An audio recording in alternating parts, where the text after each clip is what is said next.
Nessa aula, vamos abordar o tema homeostase e a sobrevivência dos organismos. Vamos começar com uma pergunta bastante antiga. O que é vida? Ou melhor, o que faz um animal ficar vivo?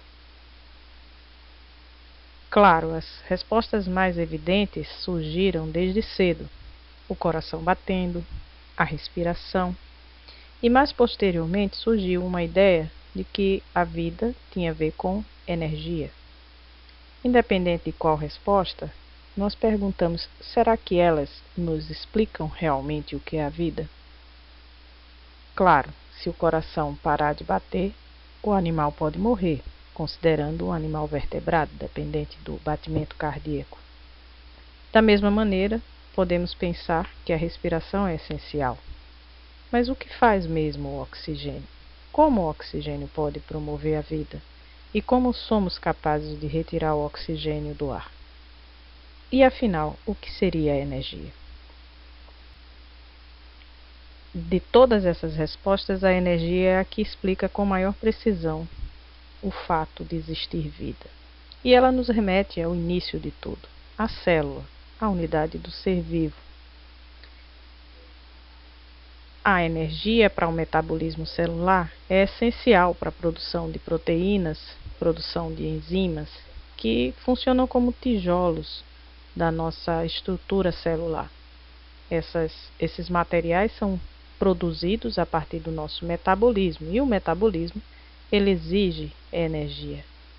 A célula é uma unidade, é uma estrutura que se mantém viva devido justamente a esse metabolismo contínuo de troca da sua própria estrutura. É essa energia que promove realmente a vida. A energia é retirada de matéria-prima. As matérias-primas que nós conhecemos, são aquelas que fornecem o combustível principal para a célula, que é o ATP. Vocês devem estar lembrando das aulas de bioquímica e de biologia celular. A adenosina trifosfato é uma molécula que é obtida a partir da quebra das ligações de moléculas maiores. Os animais fabricam ATP principalmente a partir dos nutrientes ingeridos. Esses nutrientes que nós conhecemos no formato do alimento, como frutas, vegetais, cereais, entre outros, eles, a partir da quebra química das ligações que os constituem, nós obtemos os ATPs. Essa produção de ATP ela é bem maior quando a mitocôndria faz uso do oxigênio para produzi-lo, de forma a aumentar, chamado metabolismo aeróbico. Assim como é necessário também a água. Então temos aí esses elementos, esses constituintes, que eu chamo de ingredientes na produção de energia, que são fundamentais: água, oxigênio e nutrientes. Animais unicelulares obtêm seus nutrientes, os seus ingredientes para a produção de energia diretamente do seu próprio ambiente, do ambiente em que eles vivem. E dessa maneira a gente tem que considerar que o próprio ambiente ele possui todos esses ingredientes necessários à produção de energia. Se a gente observar esse ser unicelular, que é a ameba, apresentado aqui nessa figura, ele é capaz de retirar de seu ambiente esses ingredientes. Vocês devem lembrar, um animal que pode produzir, é um ser que pode produzir pseudópodos, que são projeções do seu da sua membrana, juntamente com seu citoplasma, que permitem englobar partículas alimentares e formar os chamados vacúolos alimentares. A partir daí, eles retiram então esses ingredientes para produzir energia.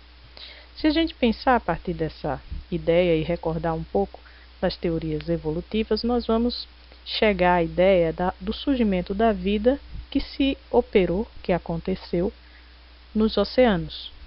O mundo primordial, o momento primordial de surgimento, teria sido então num oceano, e esse oceano propiciamente conteria todos os ingredientes necessários para a produção de energia.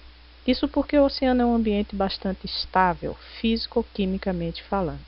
Então, um ambiente com temperatura estável, com luminosidade estável, com os aparatos químicos com quantidades estáveis. Esse foi o ambiente que propiciou a origem da vida, o surgimento da vida. Para um ser unicelular, como esse que nós estamos vendo aqui, retirar desse oceano esses ingredientes era algo possível e fácil de fazer através das trocas a partir da sua membrana. Mas e no caso dos animais maiores? Os seres metazoários que abandonaram esse oceano, saíram a caminho da Terra, trouxeram consigo, né, um complicador. Como fazer a matéria-prima necessária chegar a todas as células do nosso corpo, ou do corpo de qualquer animal, falando assim. Bom, temos que lembrar que a reunião das células formam os tecidos, esses tecidos formam órgãos, e desses órgãos nós podemos constituir sistemas, como representado aqui no caso do ser humano. No caso de qualquer animal, o elemento que está em contato com seu ambiente externo é a sua pele, o seu tegumento, e essas células que formam esse tecido, essas poderiam então diretamente interagir com esse ambiente para retirar dele então os elementos essenciais à produção de sua energia. Mas e as células internas, os órgãos internos que compõem os órgãos internos, os tecidos internos? Como as células desses tecidos sobreviveriam sem o aporte da matéria-prima necessária para a produção de energia? Essa questão foi enfrentada e resolvida ao longo da evolução pela constituição do que eu vou chamar momentaneamente de oceano interno. Se o oceano foi o ambiente que permitiu o surgimento da vida, por ter um ambiente, por constituir-se num ambiente estável, era necessário que as células de todo o corpo se mantivessem dentro desse ambiente estável, ou seja, dentro de algum oceano, alguma coisa semelhante ao oceano. Vamos observar essa figura, que ela representa aqui os tecidos, né, e várias outras situações. Aqui no meio, no centro dela, nós teríamos então o líquido intracelular. Ora, cada célula é formada por sua membrana e seu citoplasma, o líquido intracelular. E esse líquido, dentro desse líquido estão suas organelas, suas estruturas metabólicas, e a partir desse líquido intracelular que a interação, né, a partir do líquido sendo mediada pela membrana com seu ambiente externo, é que se obtém as matérias-primas para o funcionamento celular. Num ser unicelular, essas trocas são diretas com o ambiente externo, mas pensando em um animal multicelular, vamos encontrar entre as células o que nós chamamos de líquido intersticial, que está representado aqui nesse cinza azul claro aqui. Então, entre as células que compõem o corpo, os tecidos, nós vamos encontrar o líquido intersticial. Esse líquido intersticial banha as células e ele seria, então, formaria aí o nosso líquido, nosso oceano interno, que está diretamente relacionado com as células e o líquido intracelular. Paralelo a esses dois, nós teríamos, para acessar todos os tecidos do nosso corpo, um outro líquido também chegando a eles através do sangue, que seria o plasma, a parte líquida do sangue, como vamos ver mais adiante. Essa constituição do que nós chamamos de oceano, momentaneamente aqui, oceano interno, ela se representa no que o fisiologista Claude Bernard, em 1878, denominou de meio interno. Aqui a representação. Nessa figura, nós temos o que chamamos de compartimentos do nosso corpo, que é dividido no meio intracelular, está aqui separado pela membrana celular, o líquido intracelular, que a gente chama de LIC, abreviando, e tudo que está fora da célula, que nós chamamos de LEC, líquido extracelular. Obviamente que esse líquido extracelular ele se subdivide em intersticial, que eu vou chamar de LEC-I, e o plasma, que eu vou chamar de leque P, né, que está dentro do sangue. Eu estou representando aqui em algumas cores que vão nos ajudar ao longo da projeção. Uma observação importante que podemos fazer a partir dessa imagem é que nós vemos que a maior parte do líquido no nosso corpo se encontra dentro das células. Aliás, somos seres constituídos por células e todas as células contêm líquido intracelular. Essa quantidade de líquido intracelular ela é bem superior à quantidade do líquido extracelular, principalmente se comparado em seus subcompartimentos, o líquido intersticial e o líquido que está no plasma. Então, nessa situação, nós temos maior quantidade de líquido intracelular, seguido do intersticial, seguido do plasma. Esse ambiente criado pelo meio interno seria então o oceano que nós carregamos, os seres quando saíram do oceano e foram para a Terra, carregaram o oceano dentro de si, formando o seu meio interno. Ora, se o oceano favoreceu a origem da vida em função da estabilidade de seus constituintes, esperaríamos então que esse meio interno trouxesse consigo também essa capacidade de estabelecer, de se manter numa estabilidade.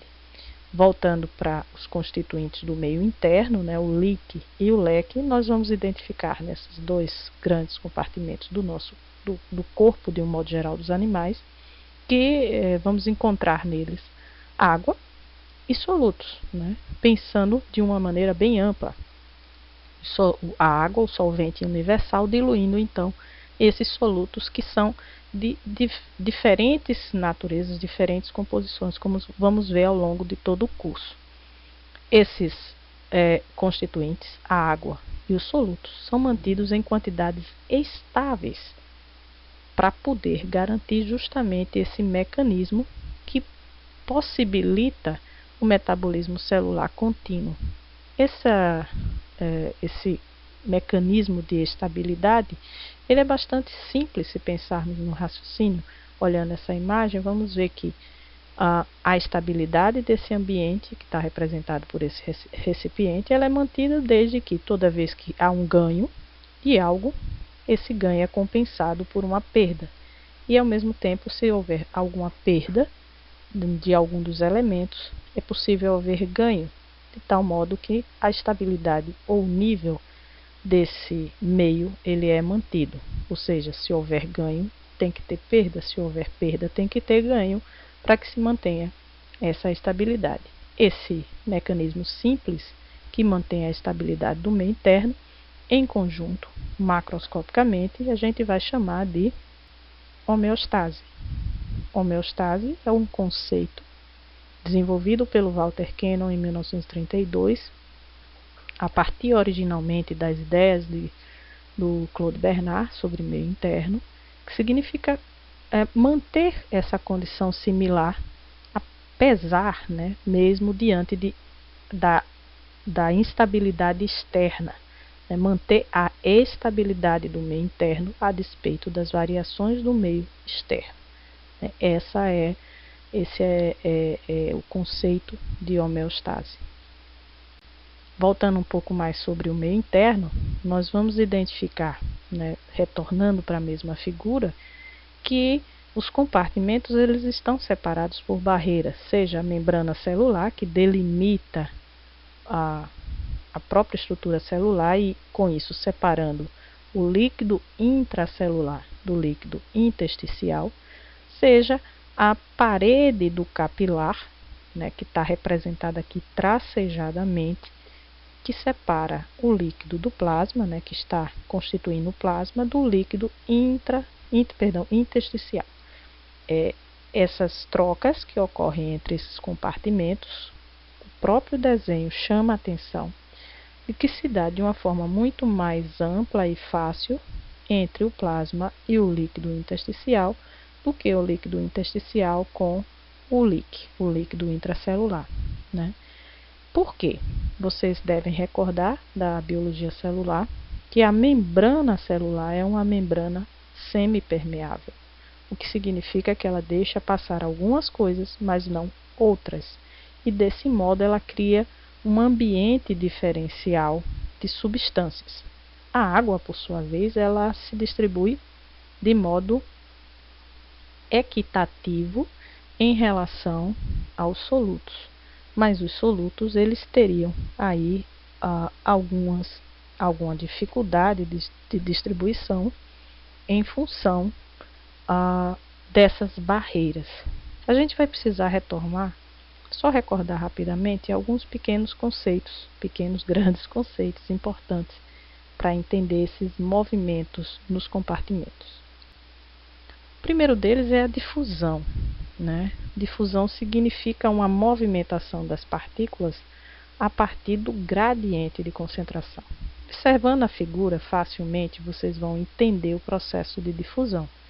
Se pensarmos num corante, né, numa partícula de corante adicionada num becker com uma certa quantidade de água, vamos observar que essa concentração da partícula de corante ela vai aos poucos sendo dissolvida, né, e se dissipa homogeneamente em todo o líquido no qual ela foi adicionada. Esse movimento se deu porque as moléculas que estavam concentradas nessa partícula, elas procuraram um ambiente onde havia menos concentração delas, que correspondia à água no entorno dela. Então ela sai, né, do ambiente mais concentrado para o menos concentrado. Isso é uma força de movimento. Outra definição, outro conceito importante é o de osmose. Ali nós pensamos nas partículas de corante que saem do seu ambiente mais concentrado para o menos concentrado, vimos anteriormente agora. Nesse caso, quando a gente fala de osmose, o que vai se mover é a água.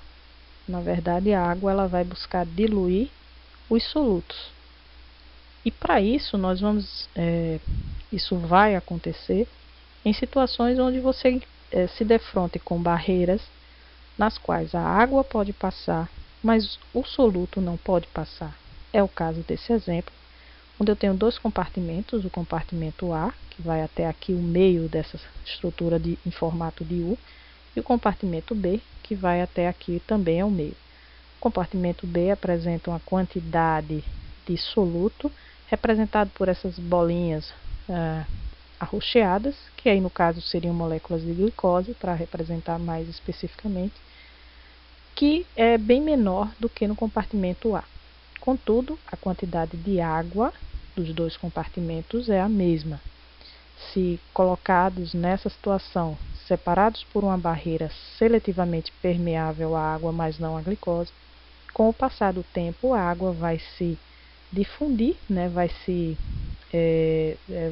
transportar, vai passar, né, para o lado onde há mais moléculas de glicose, de forma a dissolver, vamos dizer assim, a tornar esse ambiente menos concentrado em comparação ao que ele era anteriormente e, ao mesmo tempo, mantendo uma concentração semelhante ao do outro. Veja, nesse caso, a água passa do ambiente A para o ambiente B, ocorre um aumento de volume desse compartimento. Mas se formos comparar em termos de concentração, A e B, nesse momento, estariam em equilíbrio, que a gente chama de equilíbrio osmótico. Ele reduz a água, reduz então proporcionalmente a concentração do soluto. Aumenta-se o volume, mas se encontra o equilíbrio em termos de concentração. Então, A e B ficariam em equilíbrio osmótico, e esse equilíbrio osmótico é um equilíbrio químico também. Voltando à parede da membrana celular, lembrando da seletividade dessa membrana, nós vamos recordar que há um desequilíbrio entre o ambiente intracelular, o líquido, e o ambiente extracelular, constituído do líquido intersticial e do plasma. Essa diferença química, né, não se representa em termos de osmolaridade. A célula, os compartimentos do corpo como um todo, intersticial e o plasma, eles estão em equilíbrio osmótico, eles devem se manter em equilíbrio osmótico. Para isso, a homeostase vai continuamente trabalhar, a gente vai falar mais sobre isso. No entanto, quando a gente olha quais exatamente os solutos estão dentro da célula e quais estão fora da célula, a gente encontra uma diferença que é importante do ponto de vista da fisiologia. Nesse gráfico, né, representando os ambientes do líquido intracelular, o líquido em amarelo, as barras em amarelo, o líquido extracelular em seus dois compartimentos, o intersticial em verde e plasma em vermelho.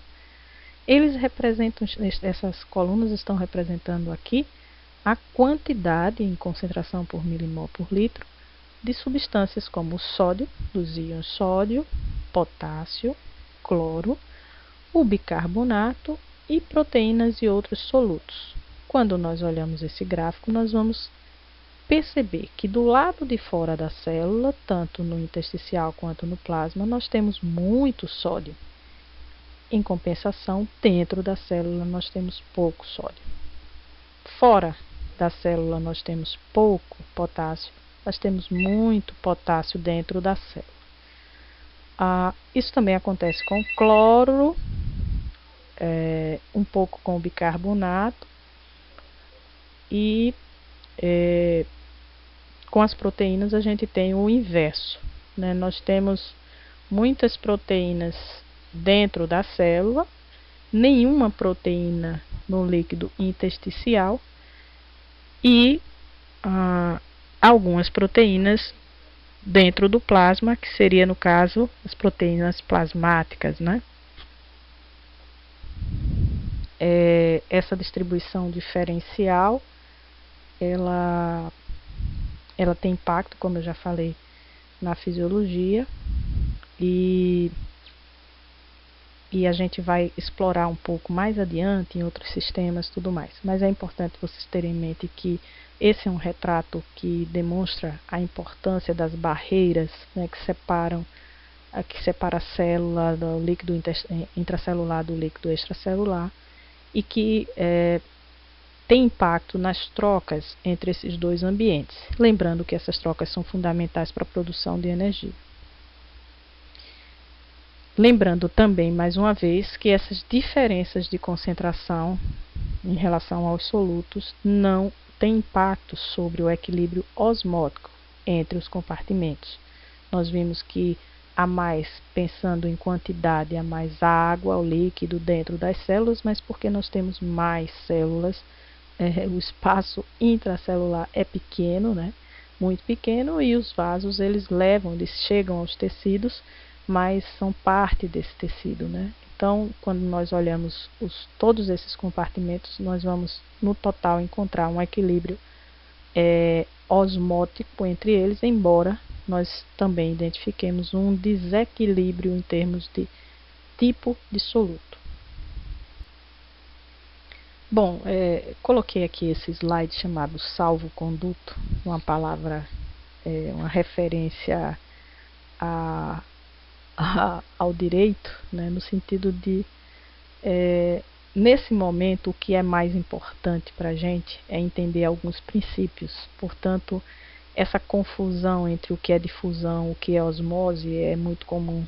Talvez alguns de vocês sintam essa dificuldade. Então, nesse momento, não cabe gastar tanta energia tentando, então, fundamentalmente separar esses dois princípios. A ideia principal é que as substâncias que constituem, substâncias que são microscópicas, aquelas que a gente não consegue visualizar, que a gente não está muito próximo a elas, e que precisamos imaginar para compreender, então, exatamente os mecanismos fisiológicos que garantem a vida, é que essas moléculas, essas substâncias, de um modo geral, elas se movimentam dentro do nosso organismo. Elas se movimentam para dentro e para fora das células, no que garante o metabolismo celular. Esse movimento ele só ocorre porque existem forças. Essas são as forças de difusão e a força de osmose. Esse movimento ele sempre vai ocorrer, né, dentro de um local onde é mais para onde há menos. Então, a água ela vai diluir, né, onde há uma concentração maior, né, no caso da osmose. O soluto ele tem uma força de concentração, ele tende a sair de um lugar onde ele está mais concentrado para onde está menos concentrado. Eu costumo dizer, se você vai assistir, fazendo uma analogia, assistir um show, alguma coisa, um espetáculo, e você chega num local onde está muito cheio de gente, ele está muito concentrado. Então você vai sofrer um pouco ao assistir ao espetáculo ali. Se você se afasta um pouco dali, você vai encontrar um ambiente mais folgado, né? Então ali é menos concentrado. Seria um pouco essa busca por um ambiente mais folgado, vamos dizer assim, que as partículas fazem no seu dia a dia, no seu momento a momento. Então é de onde está mais concentrado para onde está menos concentrado, onde eu posso estar mais à vontade, vamos dizer assim. Só que isso só ocorre se houver portas por onde passar. Então esse movimento de sai porque aqui está muito concentrado para ir para ali que está menos concentrado, se eu tiver por onde passar. Observem e lembrem do sódio que eu acabei de mostrar no slide anterior. Você tem mais sódio do lado de fora da célula, e se pensarmos no movimento de concentração, no movimento de difusão, esperaríamos que tivesse tanto sódio dentro quanto fora da célula. Isso não ocorre simplesmente porque o sódio não tem por onde passar na membrana celular.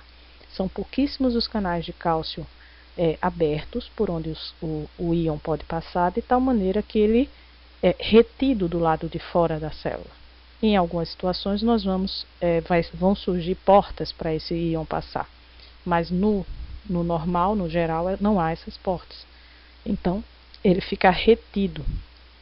E claro, na hora que a gente abre mecanismos extra, né, esses que nós estamos abordando aqui, do maior para o menor, do mais concentrado para o menos concentrado, são mecanismos que envolveriam então o gasto de energia. Vocês devem também recordar da biologia celular, transporte com gasto de energia. Então, se eu quero transportar o sódio de um lugar menos concentrado para um lugar mais concentrado, eu posso fazer isso sim, mas para fazer isso eu vou gastar energia, vou ter que gastar aquelas moléculas de ATP que é o objetivo maior da célula produzir para poder fazer esse movimento. Essas trocas são fundamentais, espero que vocês tenham tido oportunidade de ver um pouco mais sobre isso nas outras disciplinas anteriores.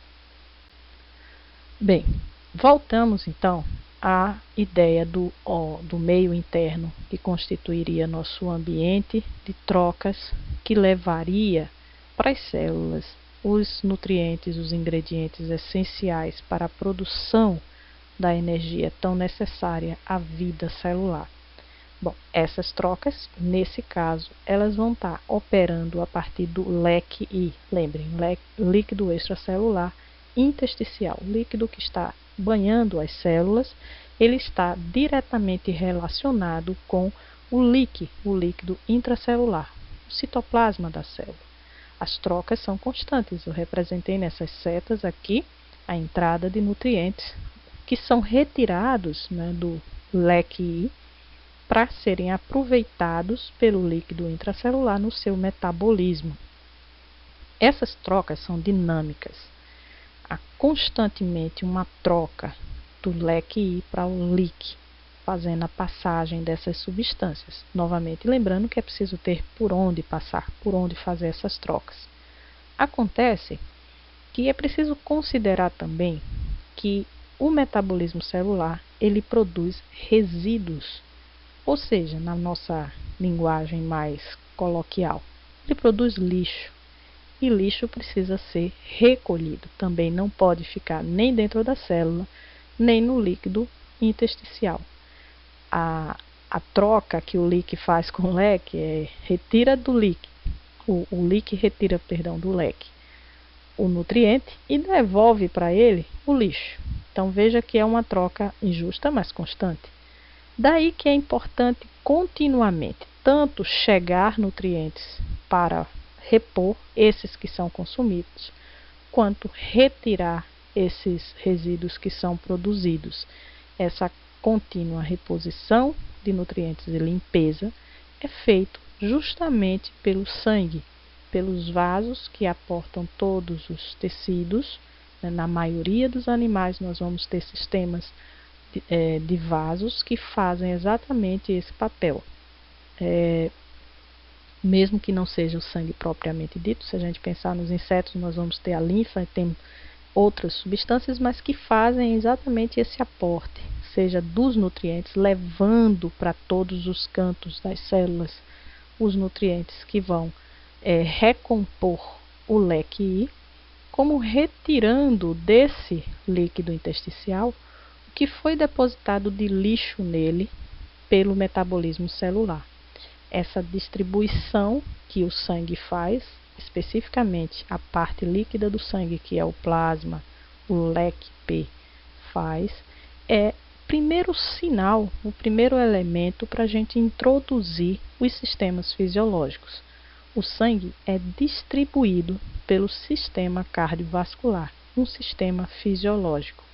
E o que a gente está mostrando aqui é que nós precisamos de ter um ambiente, um meio interno estável para garantir a vida de todas as células. Para manter esse meio interno estável, nós começamos a mostrar que a homeostase é fundamental. A homeostase ela é garantida porque essa manutenção do meio interno estável depende das trocas dinâmicas entre célula e seu meio extracelular. Para que isso possa continuar ocorrendo, entra em cena os sistemas fisiológicos que garantem a possibilidade disso. Sistema circulatório, nesse caso, fundamental, distribuindo para todos os tecidos sangue, levando nutrientes novos para repor o que foi consumido e retirando desses tecidos os resíduos. Esses sistemas fisiológicos vão trabalhar dentro daquele princípio básico que foi mostrado logo de início. Tudo que for adicionado a esse meio interno em excesso, ele precisa ser eliminado. Tudo que for eliminado desse meio interno precisa ser reposto. O que é que a gente pensa logo de saída? Os nutrientes que são combustíveis essenciais para a manutenção da produção de energia, eles estão sendo, como eu falei, consumidos continuamente. Se eles são consumidos, eles precisam ser repostos. O consumo desses nutrientes pelo metabolismo celular produz lixo. O resíduo do metabolismo, esse resíduo precisa então ser eliminado, continuamente eliminado. Sistemas fisiológicos entram em ação, então, para participar do processo de ingestão, absorção, consumo, a entrada, o abastecimento, assim como da excreção, a retirada, a eliminação. Se nós observarmos a reposição dessas matérias-primas através da ingestão de água, de nutrientes e dos íons, o sódio, o cálcio, o potássio, por exemplo, são todos uma situação que é propiciada pelo sistema digestório. Por sua vez, a gente não tem muito o costume de considerar o oxigênio como um nutriente, mas como eu falei lá no início, o oxigênio, quando disponível para o metabolismo celular, ele aumenta a produção de ATP. E quem faz a captação do oxigênio é o nosso sistema respiratório. Por outro lado, a limpeza do sistema, ou seja, na hora em que eu preciso retirar os resíduos, eliminar excessos, se dá através da excreção. Resíduos da alimentação, porque nós retiramos os substratos do ATP através de alimentos que vão nos dar os nutrientes, mas esses nutrientes vêm encapsulados em fibras, em outras substâncias que não são aproveitadas pelo nosso organismo. Elas formam resíduos, são os resíduos da digestão. Esses resíduos produzidos durante o processo digestório são eliminados pelo próprio trato digestório em forma de fezes. Muitos outros resíduos, principalmente os resíduos metabólicos do metabolismo celular, esses são retirados do nosso sangue a partir do sistema renal. E, além de tudo, o gás carbônico, o dióxido de carbono, está aí colocado no produto, no subproduto do metabolismo também, é a produção desse gás, e ele precisa ser eliminado também, e ele é eliminado a partir do sistema respiratório. Essa figura traz um pouco os sistemas fisiológicos trabalhando para a manutenção da estabilidade do meio interno. O que é a manutenção da estabilidade do meio interno, senão manutenção da homeostase? Vocês devem estar perguntando se os demais sistemas, eles também participam da homeostase. Falamos em digestório, respiratório, renal, falamos em circulatório, aquele que leva e traz tudo. Mas, e o sistema muscular esquelético? O sistema linfático? O sistema nervoso? O sistema endócrino? Eles participam também da homeostase? Como é isso? Bom, se a gente pensar que nutrientes são obtidos de alimentos que são retirados do ambiente. Para muitos animais, isso se dá de uma forma ativa. A maioria dos animais retira seu alimento do ambiente de uma forma ativa.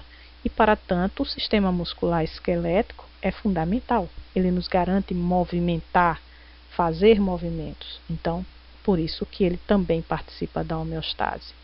O sistema linfático é um sistema de vasos que nós vamos ver lá mais adiante, que participa ativamente da limpeza do nosso organismo. Ele auxilia o sangue a fazer o procedimento de retirada de toxinas e de resíduos do metabolismo celular que são jogados no líquido intersticial. Portanto, ele é atuante, fortemente atuante na homeostase. O sistema reprodutor é que ele não tem uma relação direta com a homeostase, mas é através dele que nós podemos garantir a propagação do próprio organismo. Então, por isso, ele é tratado à parte. Na dinâmica da homeostase, esse equilíbrio do meio interno, ele só é possível se esse organismo for capaz de medir, avaliar e reparar. Essas três palavrinhas são fundamentais, porque, ora, se o equilíbrio se dá a partir do momento em que toda vez que eu tenho excesso de alguma substância eu elimino, ou toda vez que eu tenho eliminação, eu perco alguma substância, eu preciso ganhar novamente essa substância, é preciso que o organismo seja capaz de saber medir exatamente essa substância em si e avaliar se ela está para cima, se ela está mais ou se ela está menos. Por último, se ela estiver mais ou se ela estiver menos, é preciso fazer a reparação. Veja, são três mecanismos que estão totalmente relacionados, intrincados uns com os outros. Medir o nível dos elementos essenciais, avaliar se eles estão dentro de uma faixa que é aceitável e acionar respostas adequadas para reparar quando eles estão fora desse nível aceitável. Os sistemas de controle são fundamentais para isso. É aí onde entra o sistema nervoso e também o sistema endócrino. Nós vamos enfatizar o sistema nervoso, mas uma parcela desse controle também se dá pelo sistema endócrino. O que acontece é que o nosso sistema nervoso ele fornece os mecanismos para fazer a medição, a avaliação e a reparação em termos de coordenação. Veja, quando eu falo em reparar supostamente um excesso de água no corpo, eu falo em micção, eu falo em produzir urina e liberar essa urina. Nesse momento eu estou fazendo aquele balanço de massa que foi visto anteriormente nessa aula. Estou eliminando o excesso. Ora, quem está produzindo a urina e eliminando a urina é o sistema renal, né? Esse é o sistema que está operando isso. Para que isso possa ocorrer, na verdade, primeiramente, entrou em cena o sistema nervoso, que mediu o nível, a variável em questão aí que seria a água. Quem que mede? Os receptores sensoriais, eles fazem esse papel. Eles são os fiscais que estão continuamente medindo, avaliando os parâmetros E esses parâmetros, que são os essenciais para a manutenção, né, dos ingredientes necessários ao metabolismo, das condições necessárias à sobrevivência de cada célula e, por conseguinte, à sobrevivência de todo o organismo. Eles informam o que eles visualizam, entre aspas, né, o que eles estão em contato com a variável continuamente, informam o centro de controle. Esse centro de controle, também dentro do sistema nervoso, também parte do sistema nervoso, ele tem o papel de juntar a informação de vários setores. Ele não lida somente com um único setor. Então, os centros nervosos, eles estão operando, recebendo informação de vários locais do nosso corpo. E juntando todas essas informações, eles estão na posição, os neurônios que compõem esses centros nervosos, de avaliar o que está se passando com aquela variável. Ah, o nível de água aumentou, o nível de água baixou. Essa avaliação só é possível reunindo várias informações que chegam ao centro nervoso. E uma vez que é identificado, então, que a variável, no caso a água, saiu do lugar onde ela deveria estar, o nível que ela deveria estar, o centro nervoso é capaz de acionar uma resposta, ou seja, proporcionar o reparo a isso. Quem vai reparar? Quem vai reparar é o sistema renal, mas esse sistema renal ele vai operar a partir do comando do centro nervoso, que vai chegar até os rins a mensagem de eliminar a água, aumentar o filtrado renal a partir com a maior composição de água. Então, isso vai ser feito, vai ser operado a partir dos efetores nervosos. O centro nervoso decide, avalia e comanda a resposta, enviando essa informação pelo que a gente chama de via efetora. Observando aqui, ó, receptores sensoriais, centro nervoso, vias efetoras. Todos esses são elementos constituintes do sistema nervoso. Quando nós estivermos abordando o sistema nervoso mais adiante, vamos retornar a esses temas. O mais importante aqui é que a gente identifique, como falado anteriormente, que para manter a homeostase, manter a estabilidade do meio interno, o sistema precisa ser capaz de medir, avaliar, reparar. Os sistemas fisiológicos vão trabalhar continuamente para reparar em que sentido? Ingestão, nós vimos digestório, respiratório ou excreção, como vimos digestório, expiratório, renal, né? Mas que ingestão e excreção ocorrem a partir de um controle que soube medir, avaliar e acionar a resposta correta, e isso é feito pelo sistema nervoso. Fazendo uma analogia com o ar-condicionado, nós costumamos muito fazer isso, é bastante comum essa analogia, para a gente entender um pouco mais sobre o funcionamento desse mecanismo de controle. Um ar-condicionado é um aparelho que mantém a temperatura de um ambiente dentro de um determinado valor que foi definido pelo usuário.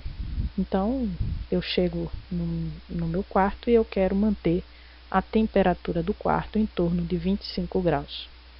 Essa temperatura é uma temperatura definida por mim. Eu coloco no aparelho esse valor, 25 graus. Mas o aparelho, ele tem a capacidade aí, conforme falamos da necessidade para manter a estabilidade, de mecanismos que medem, mecanismos que avaliam e mecanismos que reparam. Aqui eles estão representados nas mesmas cores, ó. Rosa para os medidores, verde para os avaliadores e azul, verde claro como queiram, para quem vai fazer a reparação. Ora, o termômetro do ar-condicionado, todo ar-condicionado ele tem um sensor de temperatura do ambiente externo, ele está medindo o que está, a temperatura que está lá no meu quarto.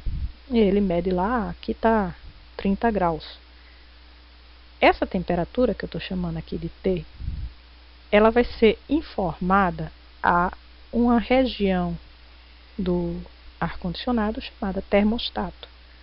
O termostato compara a temperatura que está no meu quarto no momento em que eu liguei o aparelho, e aí no caso vamos supor 30 graus, com o valor que eu gostaria que estivesse, que seria o definido pelo usuário, ATD, e ele verifica o quê? Veja, ele mediu a temperatura do ambiente, agora ele está avaliando essa temperatura do ambiente com a temperatura definida. Se a temperatura do ambiente está maior que a temperatura que foi definida, então é preciso reparar. Como é que eu reparo isso?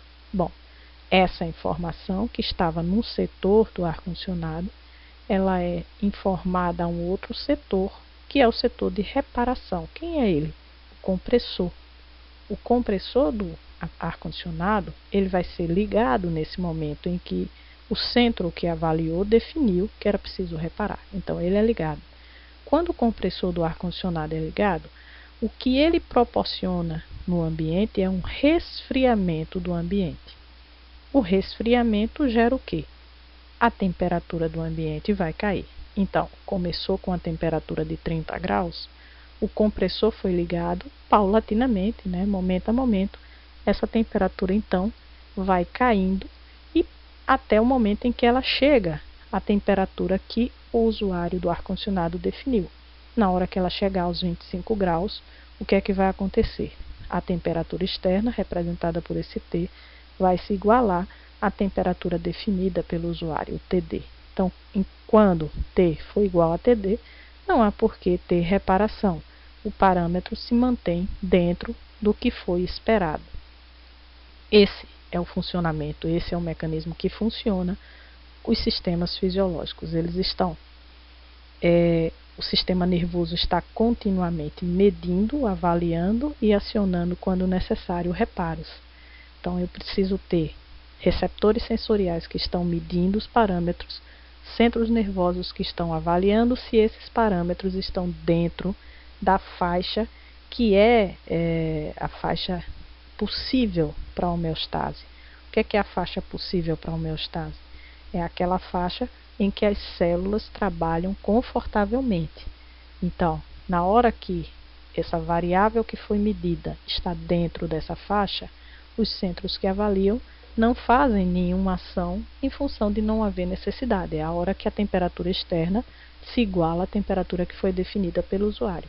Mas na hora que esse parâmetro varia, é necessário entrar então o reparo. Esse reparo é feito por sistemas que podem corrigir. No caso, demos o exemplo do sistema renal eliminando água quando ela está em excesso. Nos sistemas fisiológicos, nós chamamos isso de alças de retroalimentação, ou mais comumente conhecida, eu vou usar diversas vezes o termo mesmo, feedback. O termo em inglês que é muito conhecido e é difícil a gente, né, tentar acionar esse novo termo, mas vocês vão encontrar nos livros alça de retroalimentação ou feedback. Os sistemas fisiológicos, eles operam exatamente pelo feedback. Nós usamos muito a palavra feedback, né? Dá um feedback aí, me dá uma resposta aí, né? Me dá um retorno aí. Então, é um pouco o que o sistema nervoso faz dentro dessa busca pela manutenção da homeostase, pelo equilíbrio do meio interno. Ao verificar, medir a variável, né? Os receptores sensoriais informam isso aos centros nervosos que avaliam a necessidade de reparar. Voltando para o exemplo do ar-condicionado, inicialmente a medição viu que a temperatura estava a 30 graus. Essa informação chegou ao centro no caso, o aparelho, né, o ar-condicionado, que tomou uma resposta de acionar o compressor. O compressor, por sua vez, proporcionou o resfriamento do ambiente. Qual é a resposta final nisso tudo? Preste atenção.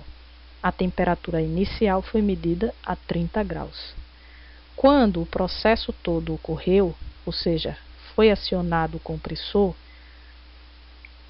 a ativação do compressor, a atividade do compressor, gerou um resfriamento do ambiente. O resfriamento do ambiente gerou o quê? Uma queda na temperatura. Então, a temperatura inicial era 30 graus, com o acionamento do compressor, essa temperatura cai comparativamente, então eu tenho uma temperatura alta que gerou uma resposta de diminuição da temperatura. Isso é o que nós chamamos de feedback negativo. O sinal de entrada é oposto ao sinal de saída. Sinal no sentido se é mais ou se é menos. Eu tinha muita água, qual foi a resposta do sistema renal quando o corpo estava lotado de água? Urina, a micção. Então, saída de água. Então, muita água gerou algum momento em que eu vou ter pouca água. Então, aqui eu dou outro exemplo que é o oposto. Na hora que eu tenho pouca água no organismo, o organismo vai gerar uma resposta que a gente conhece como sede. A sede é sinal de que o organismo está com pouca água. O que nós fazemos quando podemos nessa situação é ingerir água. Na hora que eu tomo a água, eu aumento o nível da água. Veja, o que levou a tomar água era pouca água, o que resultou foi aumentar a água. Do mesmo modo, quando o corpo está com muita água, a gente vai gerar um momento em que vai excretar água através da urina, então vai reduzir o nível da água. Nós estamos novamente voltando para aquele balanço de massa. Tudo que está em excesso precisa ser eliminado, o que está em escassez precisa ser aumentado. Nos dois casos, nós estamos operando com feedbacks negativos, ou seja, uma resposta que vai em oposição ao sinal que desencadeou ela. Se está pouco, vai para muito, se está muito, vai para pouco. Voltando ainda à ideia de manter o meio interno estável, nós falamos que os ingredientes que produzem as matérias-primas, né, que produzem a energia, que garante a produção de energia, elas se baseiam nos nutrientes, na água e no oxigênio, pensando na maior produtividade do ATP, né? Nós vamos agora fazer especificar um pouco mais esses nutrientes, esses ingredientes de um modo bem geral, e trabalhar um pouco mais sobre que condições as células sobrevivem, quais são as condições que realmente sob as quais a célula pode manter sua vida. Desse modo, nós chamamos esses termos de variáveis homeostáticas. As variáveis que dependem da ingestão, da aquisição, são aquelas que dependem do meio externo. Nós temos aí os nutrientes, de modo geral, carboidratos, proteínas, lipídios. Nós temos a água, H2O. Nós temos o sódio, o Na+, aí representado, o cálcio, Ca++, o potássio, o K+, e o oxigênio, O2. Estou lembrando aí para fazer aí, dando uma ajudazinha para lembrar os símbolos químicos, né, dos nossos íons, que são fundamentais. Não só esses íons, outros íons também precisam ser controlados homeostaticamente, mas esses são essenciais. Além desses ingredientes, outras situações são fundamentais para a manutenção da estabilidade do meio interno e, por consequência, a vida de cada célula, a vida do organismo. Essas são variáveis que a gente diz que resultam da própria atividade fisiológica. A temperatura e o pH são duas delas. Temperatura, porque todo metabolismo gera calor. O calor, ele é representado na temperatura. Mas o pH também é produto, né? O nível de hidrogênio livre dentro do nosso corpo, ele também é resultado do metabolismo. Essas duas variáveis precisam ser controladas com muita precisão dentro de uma faixa de homeostase. Tanto que nós sabemos disso quando alguém já teve a oportunidade de vivenciar febres, né, ou em si, ou em filhos, enfim, ou em pessoas queridas. A febre é o aumento excessivo da temperatura. Esse aumento excessivo ele está fugindo da faixa da homeostase. Quando nós entramos num ambiente que é muito quente, né, estamos na condição de saúde, na condição homeostática, o ambiente quente nos leva a produzir suor. O rubor na face é um mecanismo de proteção para eliminar esse excesso de calor, né? Essas são respostas homeostáticas, respostas de feedback geradas pelos sistemas fisiológicos.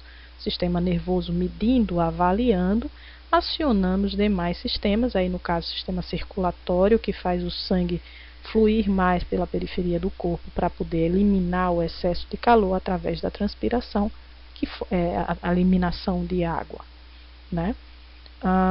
Mas em algum momento, e se esse aumento de temperatura ele é patogênico, ele não é produto de um ambiente normal, mas sim de uma interferência no próprio sistema, patógenos, como vírus e outros, podem produzir uma alteração no nosso centro de controle homeostático, no caso da temperatura especificamente numa região nervosa chamada de hipotálamo.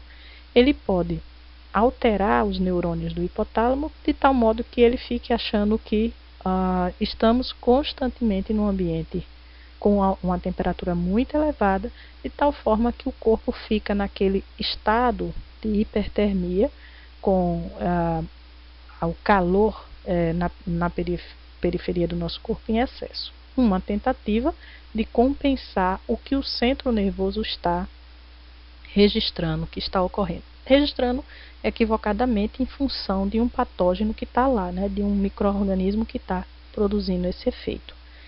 Ora, o que é que nós fazemos nessa situação? Nós tentamos reverter isso através de medicamentos e através de uma série de manipulações. E é preciso sim, porque caso a temperatura exceda muito a faixa homeostática, o que vai acontecer é que nosso organismo entra em falência, porque as células elas não conseguem sobreviver a altas temperaturas. Um outro elemento fundamental, e que eu trouxe aqui mais uma vez, ele vai cair naquele nossos conceitos iniciais, que é a osmolaridade. Lembrar lá de osmose, porque a osmolaridade ela controla a tonicidade da célula. Vocês talvez tenham ouvido falar disso realmente em citologia, onde nós temos células na condição hipotônica, isotônica ou hipertônica. Isso tem um papel, tem um impacto sobre a vida da célula, porque meios hipotônicos levam a célula a se romper, porque ela se enche d'água.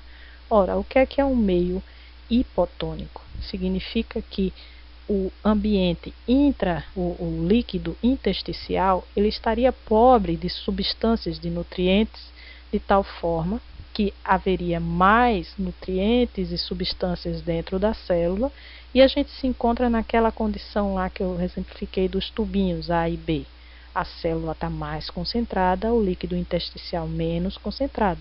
O que é que a água que pode passar livremente pela membrana celular faz? Sai do líquido intersticial, entra na célula e vai entrar em muita quantidade. Isso pode levar ao rompimento, ou que a gente chama a lise celular. Uma outra situação, a situação oposta, é quando o meio está hipertônico, ou seja, o líquido intersticial contém muitas substâncias, por exemplo, proteínas podem ir parar nesse líquido indevidamente. Quando isso acontece, a concentração de solutos no líquido extracelular é bem maior do que o líquido intracelular, fazendo com que a água que constitui também o citoplasma saia de dentro da célula e vá para o líquido extracelular. Ora, se sair muita água, a célula entra em colapso. Ela vai murchar e isso pode rompê-la também, romper sua estrutura física, e com isso também ocorre a morte. A situação ideal é a situação isotônica, a célula normal, onde se mantém a condição de osmolaridade ideal dentro da homeostase. Por isso, a osmolaridade é uma variável também extremamente controlada como uma variável homeostática. Então, gente, do que nós vimos, nessa aula de hoje, é que a condição da vida é a manutenção do metabolismo celular, que depende de energia, essa produção de energia. Um metazoário é composto de muitas células, cada célula dessa precisa manter seu metabolismo e para isso ela precisa de energia. Essa energia, esse metabolismo, a energia para o metabolismo, ela é produzida a partir de elementos que são retirados do meio, no caso dos metazoários, do meio interno. Esse meio interno, ele é profundamente fiscalizado para se manter dentro de um equilíbrio, que nós chamamos de um equilíbrio dinâmico. Significa que as mudanças são constantes, mas elas ocorrem dentro de uma faixa que nós chamamos de uma faixa homeostática. Meio líquido intracelular, líquido extracelular estão constantemente trocando substâncias, mas de um modo bem geral dentro de uma faixa de estabilidade. Essa faixa de estabilidade ela é mantida pelos sistemas fisiológicos. Como nós vimos, nós temos o sistema nervoso fazendo o papel de controle, de medidor, avaliador e acionador dos reparos. Nós temos os sistemas digestório, respiratório, como sendo sistemas de captação desses nutrientes, dessas substâncias que precisam vir do nosso meio externo. Nós temos o sistema digestório, respiratório, renal, como sendo fundamentais para a eliminação de resíduos e do excesso que vem a ocorrer nesse meio interno. E nós temos o sistema circulatório como sendo fundamental para distribuir entre todas as células desse organismo os elementos essenciais para a manutenção de cada uma das células. Desse modo, se esses sistemas fisiológicos continuarem sua atividade corretamente, a homeostase é estabelecida. Se a homeostase é quebrada, quando os sistemas fisiológicos não estão mais equilibrando o meio interno, aí a célula passa a ter problemas para gerar sua própria energia, para manter seu metabolismo. Surgem as doenças e pode ocorrer a morte. Nós ficamos por aqui hoje.